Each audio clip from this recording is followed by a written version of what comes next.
ಹೆಸರು ವಿಠಲ್ ಅಂತ ಹೇಳಿ. ನನಗೆ 2 ಜನ ಮಕ್ಕಳು, ಒಬ್ಬ ಗಂಡು ಮಗ ಮತ್ತು ಒಬ್ಬಳು ಹೆಣ್ಮಗಳು. ಒಬ್ಬ 8th ಓದ್ತಿದ್ದಾನೆ, ಮಗಳು 2ನೇ ಕ್ಲಾಸ್ ಓದ್ತಿದ್ದಾಳೆ. ಸೊ ಇದು ನನ್ನ ವೈಯಕ್ತಿಕವಾಗಿ ಇರುವಂತಹ ಮಾಹಿತಿ. ಹಾಗೆ ಈ PUC ದಿನಗಳಿಂದ ನೋಡ್ಕೊಳ್ತಾ ಬಂದಾಗ ಎಲ್ಲರಿಗೂ ಕೂಡ ಇದು ನನಗೆ ಅಂತಲ್ಲ, ಎಲ್ರಿಗೂ ಕೂಡ primary school, high school, PUC, degree and they after ಏನಾದರೂ ಮತ್ತೆ ಹೈಯರ್ ಎಜುಕೇಷನ್ ಮಾಡಿದರೆ ಆ ಒಂದು ಹೈಯರ್ ಎಜುಕೇಷನ್. ಸೊ ಈ ಒಂದು ದಿನಗಳಲ್ಲಿ ನಮ್ಮ ಲೈಫ್, ಅದಕ್ಕೆ ಹೇಳ್ತಿರೋದು, ಬಹಳ ಜನ ಹೇಳ್ತಾರೆ student life is golden life ಅಂತ. ಅತ್ಯದ್ಭುತವಾದಂಥದ್ದು. ಹಾಗೆ ವೆರಿ ಸ್ವೀಟ್ ಮೆಮೊರೀಸ್. ಈ ಸ್ವೀಟ್ ಮೆಮೊರೀಸ್ಗಳೇ ನಮ್ಮ ಕಷ್ಟದ ದಿನಗಳನ್ನು ನಾವು ಯಾರೋ ಒಬ್ಬರು ಸ್ನೇಹಿತರುಗಳನ್ನು ನೋಡಿದಾಗ, ಅಥವಾ ಪುರುಷೋತ್ತಮ್ ಹೇಳ್ದಂಗೆ ನಮ್ಮ ಒಂದು ಜೀವನ ಜಿಗುಪ್ಸೆ ಅಂತಂದ್ರೆ ಟೈಮಲ್ಲಿ ನಮಗೆ ಜ್ಞಾಪಕ ಬರುವಂಥದ್ದೇ ಈ ಒಂದು ದಿನಗಳಲ್ಲಿ ನಡೆದಂತಹ ಸ್ವಾರಸ್ಯಕರವಾದಂತಹ, ಬಹಳ ಸುಮಧುರವಾದಂತಹ ಒಂದು ಘಟನೆಗಳು. ಹಾಗೆ ಸ್ನೇಹಿತರು ಘಟನೆಗಳಂತ ಹೇಳಿದರೆ ಇಲ್ಲಿ ಸ್ನೇಹಿತರ ಜೊತೆಗೆ ಯಾವ ರೀತಿಯಾದಂತಹ ಒಂದು ಬಾಂಧವ್ಯಗಳು, ಮತ್ತೆ ಅದರ ಜೊತೆ ನಡೆದಂತಹ ಘಟನಾವಳಿಗಳು, ಪ್ರತಿಯೊಂದು ಕೂಡ ಅಲ್ಲಿ ಆ ಘಟನೆ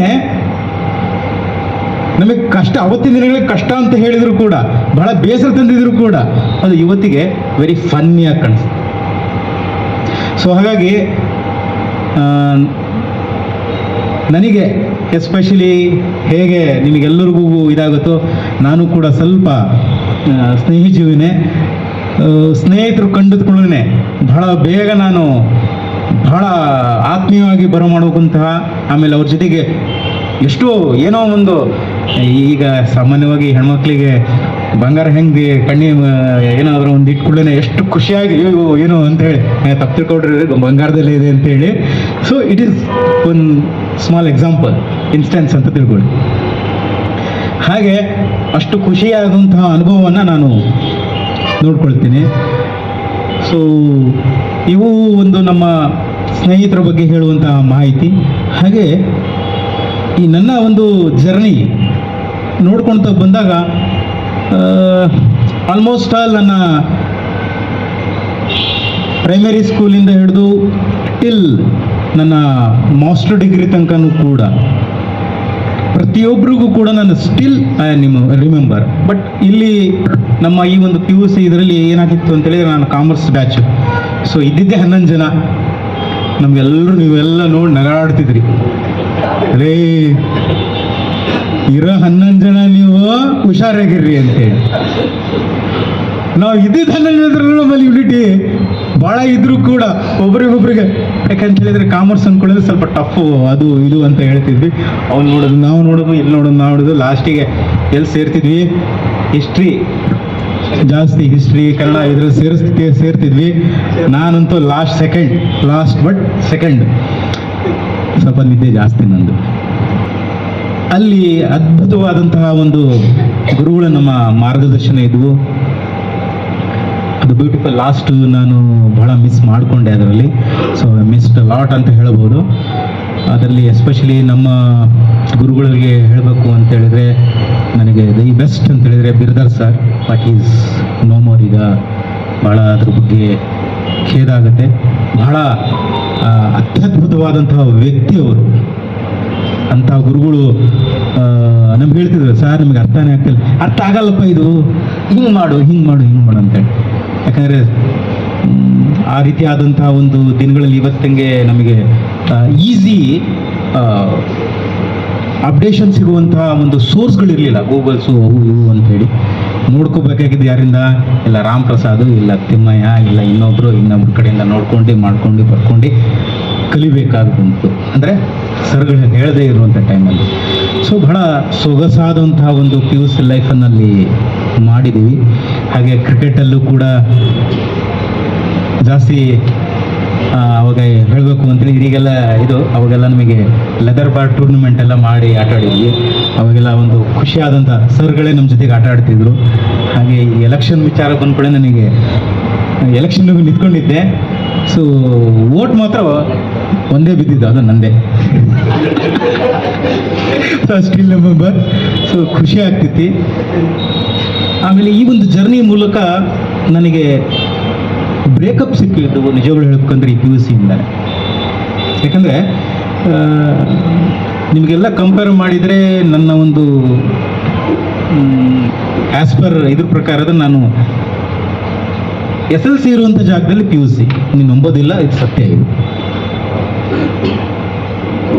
ನಾನು ಎಸ್ ಎಲ್ ಸಿ ಓದ್ಬೇಕಂತ ಒಂದು ಇದರಲ್ಲಿ ನಾನು ಪಿ ಯು ಸಿಯನ್ನು ಪಾಸ್ ಮಾಡಿದೆ. ಅದು ಬಿಕಾಸ್ ಆಫ್ ನಮ್ಮ ಚಿಕ್ಕಪ್ಪರು ಟೀಚರು, ಅವರು ಕೋರಂ ಬೇಕು ಅಂತೇಳಿ ಬೇಗ ಸೇರಿಸ್ಬಿಟ್ರು. ಹಾಗಾಗಿ 1 ವರ್ಷ ಮುಂಚಿತವಾಗಿ ನಾನು ಇದಾಗಿರೋದ್ರೆ ಆ ಒಂದು ಐಕ್ಯೂ ಫಸ್ಟ್ ಇರಲಿಲ್ಲ ನನಗೆ, ಅದು ಅವಾಗ ಗೊತ್ತಾಗಿರಲಿಲ್ಲ. So when I was realised in ಡಿಗ್ರಿಯಲ್ಲಿ ನನಗೆ ಅದು ರಿಯಲೈಸ್ ಆಗಿತ್ತು. ಸೊ ಇಟ್ ಈಸ್ ರಿಯಲಿ ಏನಾಯಿತು ಅಂತ ಹೇಳಿದರೆ, ಈ ಒಂದು ಪಿ ಯು ಸಿಯಲ್ಲಿ ಒಂದು ಫಸ್ಟ್ ಕ್ಲಾಸ್ ಅನ್ನುವಂಥ ಒಂದು ಮಾರ್ಕ್ಸ್ ಕಾರ್ಡ್ ಇಟ್ಕೊಂಡು ನಾನು ಸಾಗರದಲ್ಲಿ ಡಿಗ್ರಿಗೆ ಹೋದೆ. ಹಾಗೆ ಮುಖ್ಯವಾಗಿ ನನಗೆ ಬಹಳಷ್ಟು ಇಂಪ್ರೆಸಿವ್ ಆಗಿರುವಂತಹ ಒಂದು ವ್ಯಕ್ತಿತ್ವ ಗುರುಗಳು ಅಂತ ಹೇಳಿದರೆ ನಮ್ಮ ಎನ್ ವಿ ರಮೇಶ್ ಸರ್ ಅವರು. ನಾನು ಪ್ರಸಾದ್ ಅವರು, ರಾಮ್ ಪ್ರಸಾದ್ ಹೈಸ್ಕೂಲ್ ಮೇಟ್ಸು ಕೂಡ ಹೌದು. ಒಂದೇ ಕಡೆ ಓದಿರೋದ್ರಿಂದ ಅವರ ಒಂದು ಒಡನಾಟ ಜಾಸ್ತಿ. ಸೊ ಆ ಒಂದು ದಿನಗಳಲ್ಲಿ ಒಂದು ಘಟನೆ ನಡೆದಿತ್ತು 9ನೇ ಕ್ಲಾಸಲ್ಲಿ. ಹೊಟ್ಟೆಗೆ ಏನು ತಿಂತೀಯ ನೀನು ಅಂಥೇಳಿ ಆ ಒಂದು ಜೋರು ಮಾತಲ್ಲಿ ಏರುದನ್ನೆಲ್ಲಿ ಹೇಳಿದರು. ಅವತ್ತಿನ ಒಂದು ಪ್ರೌಢಾವಸ್ಥೆಗಳಲ್ಲಿ ಸ್ವಾಭಿಮಾನಕ್ಕೆ ಧಕ್ಕೆ ಬಂದ್ಬಿಡ್ತು ಅಂತ ಹೇಳಿ, ನೀವೇನು ತಿಂತೀರೋ ಅದೇ ತಿಂತೀವಿ ಸರ್ ಅಂದೆ. ನನ್ನ ಮೇಲೆ ಯಾರು ಕೂಡ ಮಾತಾಡಲಿಲ್ಲ. ಎಷ್ಟು ದಿವಸ? 2 to 3 days. ನಾಪ ಇದೆಯಾ? ನನಗದು ರಿಯಲೈಸ್ ಆಯಿತು. ರಿಯಲೈಸ್ ಅಂತ ಹೇಳಿದರೆ ಅವತ್ತಿನ ಒಂದು ಕ್ಷಣದಲ್ಲೇ ನನಗೆ ರಿಯಲೈಸ್ ಆಗಿತ್ತದು. ಮತ್ತು ಹೋಗಿ ಎಲ್ಲರಿಗೂ ಕ್ಷಮೆ ಕೇಳಿ, ನನ್ನ ಕ್ಷಮೆ ಆಗಿದೆ ಅಂತ ಹೇಳಿ ಅವ್ರಿಗೂ ಕೂಡ ಕೇಳಿ ಅವರು ಅದನ್ನು ಫರ್ಗಿವ್ನೆಸ್, ಯಾಕಂದರೆ ಗುರುಗಳು, ನಾವು ಸ್ಟೂಡೆಂಟ್ಸು, ಅವರೊಂದು ದೊಡ್ಡ ಒಂದು ಗುಣ ಅವೆಲ್ಲ ಇದ್ದಿದ್ದೆ. ಈಗಿಂದ ಹಾಗೆಲ್ಲ ಮಾತಾಡಬಾರ್ದು, ಏನೋ ಒಂದು ಮಾತಾಡಿದೆಯಾ, ನಾನು ಅದ್ರ ಬಗ್ಗೆ ಬೇಜಾರು ಮಾಡ್ಕೊಳಲ್ಲ, ಆದರೆ ಮುಂದಿನ ದಿನಗಳಲ್ಲಿ ಇದೊಂದು ಪಾಠ ಆಗಬೇಕು ನಿನಗೆ ಅಂದರು. ಸೊ ಆ ಒಂದು ಪಾಠ ಇವತ್ತು ನನ್ನ ಇವತ್ತಿನ ಜನಕ್ಕೆ, ಯಾಕಂದರೆ ನಾನು ಮಾಡ್ತಿರುವಂಥದ್ದು, ನಾನು ಆಫ್ಟರ್ ಇದರಲ್ಲಿ ಅವರೇಜ್ ಕ್ಲಾಸ್ ಇದ್ದರೂ ಕೂಡ ನಾನು 10 ವರ್ಷ ಗೆಸ್ಟ್ ಫ್ಯಾಕಲ್ಟಿ ವರ್ಕ್ ಮಾಡಿದ್ದೀನಿ ಚನ್ನಗಿರಿ ಡಿಗ್ರಿ ಕಾಲೇಜು. ಆಮೇಲೆ ನನ್ನ ಎಲ್ ಸಿದ್ದಪ್ಪ ಕಾಲೇಜಲ್ಲೂ ಕೂಡ 4 ವರ್ಷ ಡಿಗ್ರಿ ಕಾಲೇಜಲ್ಲಿ ಪಿ ಯು ಸಿ ಕಾಲೇಜಲ್ಲಿ ನಮ್ಮ ಕಾಲೇಜಲ್ಲೇ ನಾನಲ್ಲಿ ಲೆಕ್ಚರರ್ ಕೂಡ ಕೆಲಸ ಮಾಡಿದ್ದೀನಿ. ಹಾಗೆ ಚನ್ನಗಿರಿ ಡಿಗ್ರಿ ಕಾಲೇಜು ಮತ್ತು ಬಸವಾಪಟ್ಟಣ ಡಿಗ್ರಿ ಕಾಲೇಜು, ಈ ಎರಡಲ್ಲೂ ಕೂಡ ನಾನು 10 ವರ್ಷ ಅವರೇಜ್ ತೊಗೊಂಡ್ರೆ ಒಂದು 10 ವರ್ಷ ಕೆಲಸ ಮಾಡಿದ್ದೀನಿ. ಅದರಲ್ಲೂ ಕೂಡ ನನಗೆ ಅವರ ಒಂದು ಅನುಕರಣೆ ಮೂಲಕನೇ ಈ ಬೇಸ್ ಫೌಂಡೇಶನ್ ಅಂತೀವಲ್ಲ, ಈ ಒಂದು ಫೌಂಡೇಶನ್ನಿಂದನೇ ನನಗೆ ನೂರಾರು ಮಕ್ಕಳು ಕೂಡ ನನಗೆ ವಿದ್ಯಾರ್ಥಿ ಜನ, ಅವರು ನಾನು ಹೇಗೆ ವಿದ್ಯಾರ್ಥಿ ಜನ ಬಂದಿದ್ದು, ಅವರು ಕೂಡ ಆ ವಿದ್ಯಾರ್ಥಿಗಳು ಇವತ್ತಿಗೂ ಕೂಡ ನನಗೆ ಫೇಸ್ಬುಕ್ಕಲ್ಲೂ ವಾಟ್ಸಪ್ಪಲ್ಲೂ ಭಾಳ ಖುಷಿಯಾಗಿ ನನಗೆ ಕೇಳ್ಕೊಂಡು ಮಾತಾಡ್ತಾರೆ. ಹಾಗೆ ಈ ಒಂದು ಜೀವನಗಳಲ್ಲಿ ಒಂದೊಂದು ಕಾಲಘಟ್ಟಗಳು ಬಹಳ ಇಂಪಾರ್ಟೆಂಟ್. ಈ ಫೌಂಡೇಶನ್ನಿಂದನೇ ಇವತ್ತು ನಾನು ಮಾಡ್ತಿರೋದು ಫರ್ಟಿಲೈಸರ್ ಸೀಡ್ಸ್ ಬಿಸ್ನೆಸ್. ಈ ಬಿಸ್ನೆಸ್ಸಲ್ಲಿ ಮಾತು ಮತ್ತು ಟೆಕ್ನಿಕಲ್ ಆಸ್ಪೆಕ್ಟ್ಸ್ಗಳು ಭಾಳ, ಯಾಕಂದರೆ ರೈತನೇ ನಮ್ಮ ಒಂದು ಜೀವನಾಡಿ. ಎಲ್ಲದಕ್ಕೂ ನಾವು ಇರಬೇಕು ಅಂತ ಹೇಳಿದರೆ ರೈತರು ಇಲ್ಲದೇ ನಾವು ಇರಲಿಕ್ಕಾಗೋದಿಲ್ಲ. ಆದರೆ ರೈತರಿಗೆ ಕೊಡುವಂತಹ ಒಂದು ಒಳ್ಳೆಯ ಒಂದು ಸಜೆಷನ್ಸ್ಗಳು ನಮಗೆಲ್ಲರಿಗೂ ಕೂಡ ಅದು ಪೂರಕವಾಗಿರುವಂಥದ್ದು. ಸೊ ಈ ಒಂದು ಪೂರಕವಾದ ವಾತಾವರಣದಲ್ಲಿ ನಾನು ಆ ಒಂದು ಬಿಸ್ನೆಸ್ಸನ್ನು ಮಾಡ್ತಾ ಇದ್ದೀನಿ. ಅದರಲ್ಲಿ ಯಶಸ್ಸನ್ನು ಕೂಡ ಗಳಿಸಿದ್ದೇನೆ. ಕೇವಲ ಅದ್ರ ಜೊತೆಗೆ ಯಶಸ್ಸನ್ನು ಗಳಿಸಿದ್ದೇನೆ ಅನ್ನೋದಕ್ಕಿಂತನೂ ನನ್ನ ಒಂದು ಒಳ್ಳೆಯ ಗುಡ್ ವಿಲ್ಲನ್ನು ತಗೊಂಡಿದ್ದೀನಿ.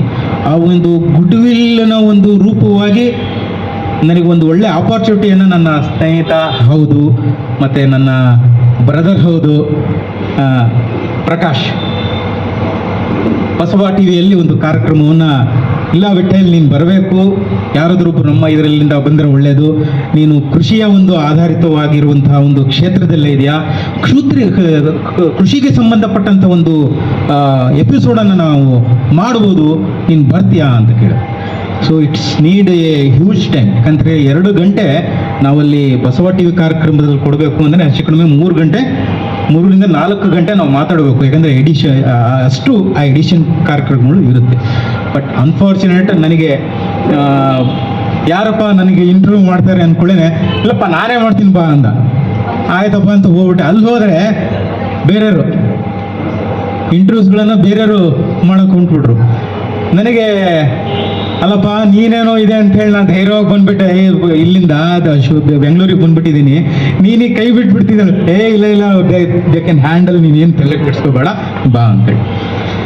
ಸೊ ನಿಜವಾಗ್ಲೂ ಆ ಒಂದು ಎಲ್ಲ ರೀತಿಯಾದಂಥ ಮಾರ್ಗದರ್ಶನ ಇವೆಲ್ಲ ಅಂದರೆ ನನ್ನ ಒಂದು ಸಬ್ಜೆಕ್ಟಿನ ಹೋಲ್ಡ್ ಆಧಾರದ ಮೇಲೆ ಸತತವಾಗಿ ನಾನೆಲ್ಲ ಪ್ರಿಪೇರ್ಡ್ ಮಾಡಿಕೊಂಡು ಹೋಗಿದ್ದೆ.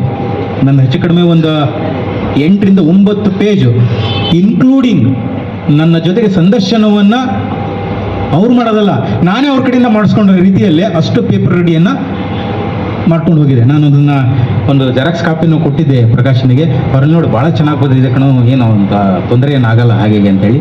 ಸೊ ಆ ಒಂದು ಬಸವ ಟಿ ವಿ ಕಾರ್ಯಕ್ರಮದಲ್ಲಿ ನಾನು ಒಂದು 2-3 ಇಯರ್ಸ್ ಬ್ಯಾಕ್ ಆಯಿತು ಅದನ್ನು ಕೊಟ್ಟೆ. ಸೊ ಆಲ್ಮೋಸ್ಟ್ ಆಲ್ ನಾನು ತ್ಯಾವಣಗಿ ಮತ್ತು ದೊಡ್ಡಘಟ್ಟ, ನಲ್ಕುದ್ರೆ ಮತ್ತು ಈ ಸೈಡ್ ಬೆಳಲ್ಗೆರೆ ಈ ಸೈಡ್ ಎಲ್ಲ ನನಗೆ ಗೊತ್ತಿರಲಿಲ್ಲ. ನಾನು ಯೂಟ್ಯೂಬಲ್ಲಿ ಇದಾಗಿರೋದು ನೋಡಿ ಬಂದು ಎಷ್ಟೋ ಜನ ಅಣ್ಣ ಇಷ್ಟು ಚೆನ್ನಾಗಿ, ನನಗೆ ಆ್ಯಕ್ಚುಲಿ ಲೆಕ್ಚರರ್ ಸಾಹೇಬ್ರು ಅಂತ ಕರೀತಾರೆ ತ್ಯಾವಣಗಿ, ಇಲ್ಲ ನನ್ನ ಒಂದು ಫೀಲ್ಡ್ ಇದರಲ್ಲಿ ಲೆಕ್ಚರರ್ ಸಾಹೇಬ್ರು ಅಂತಲೇ ಕರೆಯೋದು ಈಗೂ ಕೂಡ.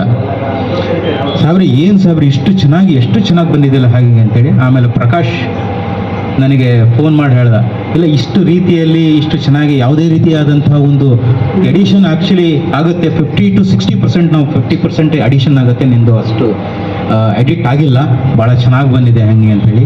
ಸೊ ಇದನ್ನು ಯಾಕೆ ಹೇಳಿದೆ ಅಂತ ಹೇಳಿದರೆ, ನಮ್ಮ ಒಂದು ಎಲ್ಲ ಸ್ನೇಹಿತರ ಜೀವನದಲ್ಲಿ ಒಂದೊಂದು ಕಾಲಘಟ್ಟಗಳ ಆಧಾರದ ಮೇಲೆ ಆ ಕಾಲಘಟ್ಟಗಳ ಒಂದು ಆ ಶಕ್ತಿಯ ಅಂದರೆ ನಾವೇನು ತಿಳ್ಕೊಂಡಿರ್ತೀವಿ ಅದರಗಳ ಒಂದು ಆಧಾರದ ಮೇಲೆ ನಮ್ಮ ಒಂದು ವ್ಯಕ್ತಿತ್ವ ರೂಪಿಸ್ಕೊಳ್ತಾ ಹೋಗಬೇಕಾಗತ್ತೆ. ಸೊ ಇಲ್ಲಿ ಪ್ರತಿಯೊಬ್ಬರು ಕೂಡ ಅವರ ಒಂದು ವ್ಯಕ್ತಿತ್ವ ಅಗಾಧವಾಗಿರುವಂಥದ್ದು. ನಿಜಾಗ್ಲೂ ನಾವು ಇಷ್ಟೆಲ್ಲ ಸೇರ್ಕೊಳ್ತಾ ಇದ್ದೀವಲ್ಲ, ನೀವಿನ್ನೂ ಕೆಲವೊಬ್ಬರು ಹೇಳಿಲ್ಲ ಮಾಡಿಲ್ಲ, ಕೆಲವೊಂದು ನಿಮ್ಮ ಒಂದು ಒಳ್ಳೆಯ ಅಭಿಪ್ರಾಯಗಳನ್ನು ನೀವು ಒಳಗಿನ ಒಂದು ಇನ್ನರು ಯಾವುದೇ ರೀತಿಯಾದಂಥ ಒಂದು ಸ್ಟೇಜ್ಗಳನ್ನು ದಾಟಿ ಬಂದಿದ್ದೀರ ಅಂತ ನೀವು ಯಾರು ಹೇಳಿಲ್ಲ ಅಂತ ಕಾಣುತ್ತೆ. ನನಗೆ ಇವತ್ತು ಈಗ ನೋಡಿದಂಥ ಒಂದು ಪ್ರಸಂಗದಲ್ಲಿ ಯಾರು ಪುರುಷೋತ್ತಮ್ ಹೇಳ್ದಂಗೆ, ಫ್ರೆಂಡ್ಸ್ ಯಾವಾಗಲೂ ಕೂಡ it's not equal to anything, friends is equal to ಫ್ರೆಂಡ್ಸೇ. ಅಂದರೆ ಅಂಥ ಒಂದು ಶಕ್ತಿ ಅದಕ್ಕಿರುತ್ತೆ. ಆ ಶಕ್ತಿಯ ಆಧಾರದ ಮೇಲೇ ಸಂಪೂರ್ಣವಾಗಿ ಆ ಶಕ್ತಿಯ ಆಧಾರದ ಮೇಲೇ ನಮ್ಮ ಒಂದು